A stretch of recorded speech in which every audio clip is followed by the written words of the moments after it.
কাহিনীর শুরুতে আমরা দেখতে পাই সে নিজে আরো ৮০ বছর বাঁচতে পারবে, তাই কোনো কথা না বলে ১০০ মিটার উঁচু থেকে লাফ দিল। একদম ঠিকভাবে গিয়ে ট্রেনের ওপর পড়ল। গতবারের অভিজ্ঞতার পর সে এবার উচ্চতা আরও ১/৩ বাড়িয়ে দিয়েছিল। পড়ার সময় একটি বিমান তাকে স্থিরভাবে ধরে ফেলল। এই মুহূর্তে সবাই তার মতো এতদিন বাঁচতে পারে না, যেমন এই নারী। সে মাত্র জানতে পারল যে তার বাঁচার সময় আছে মাত্র ৩.৫ ঘন্টা। তাই আসন্ন বিপদ এড়াতে সে নারী পুরুষের গাড়ির সামনের সিটে বসতে অস্বীকার করল। ঠিক তখনই তার ফোন বেজে উঠল। ওপরে লেখা ছিল সে ব্যবহারকারীর নিয়ম ভঙ্গ করেছে।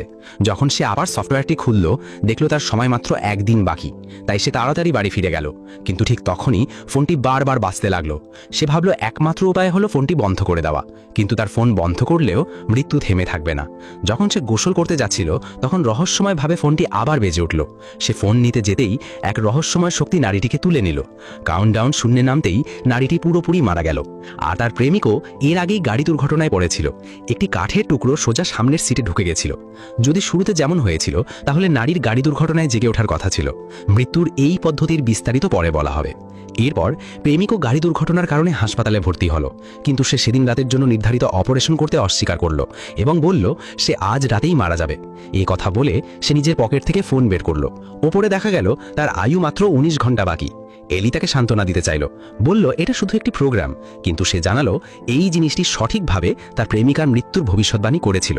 তবুও এলি বিশ্বাস করল না, তাই সে ঘুরে চলে গেল।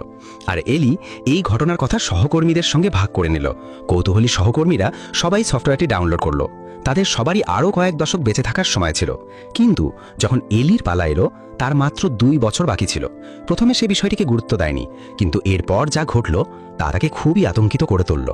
সেদিন রাতেই যখন লোকটির অপারেশন শুরু হওয়ার কথা, সে দেখল তার সময় ৩ মিনিটেরও কম বাকি। তাই সে অপারেশন এড়িয়ে যাওয়ার সিদ্ধান্ত নিল। কিন্তু ঠিক তখনই ফোনটি আবার বেজে উঠল। ওপরে একইভাবে দেখালো যে সে ব্যবহারবিধি লঙ্ঘন করেছে। প্রথমে সে বিষয়টি গুরুত্ব দেয়নি, কিন্তু যখন সে পাশের আয়নার দিকে তাকালো, দেখল তার পেছনে একটি কালো ছায়া দাঁড়িয়ে আছে। পেছনে ফিরে তাকাতেই কিছুই দেখা গেল না। ঠিক তখনই সেই ছায়াটি আয়নাটিকে ভেঙে দিল। ভয়ে এসে তাড়াতাড়ি পাশের সিঁড়িঘরে লুকিয়ে পড়ল। পেছনের বিপদ থেকে বাঁচতে দরজা দিয়ে নিজেকে আড়াল করার চেষ্টা করল, কিন্তু এতে তার মৃত্যু আরও দ্রুত এগিয়ে এলো। যখন সে বেরোতে চাইল, তখন অনেক দেরি হয়ে গেছে। সে দেখল সামনে থাকা দরজা আর খোলা যাচ্ছে না। পেছন থেকে দ্রুত পায়ের শব্দ শোনা গেল। ভালো করে তাকিয়ে সে বুঝল সেটা তার মৃত প্রেমিকা। যদিও সে বুঝতে পারল না প্রেমিকা সেখানে কেন এসেছে, কিন্তু স্পষ্ট ছিল সে পুরনো সম্পর্ক ফিরিয়ে আনতে আসেনি। ঠিক তখনই লোকটির হাতে থাকা সব কিছু ওপর থেকে নিচে পড়ে গেল। কাউন্টডাউন শেষ হতেই লোকটির মৃত্যু হলো। পরের দিন এলি এই খবর শুনে শিউরে উঠল। তাহলে কি সে যা বলেছিল সব সত্যি? এটা যাচাই করতে এলি তাড়াতাড়ি লোকটির কক্ষে গেল এবং তার ফোনটি নিয়ে নিল। দেখল ফোনটি খুলতে পাসওয়ার্ড লাগবে। তারপর সে দ্রুত মর্গে গেল। মৃতদেহ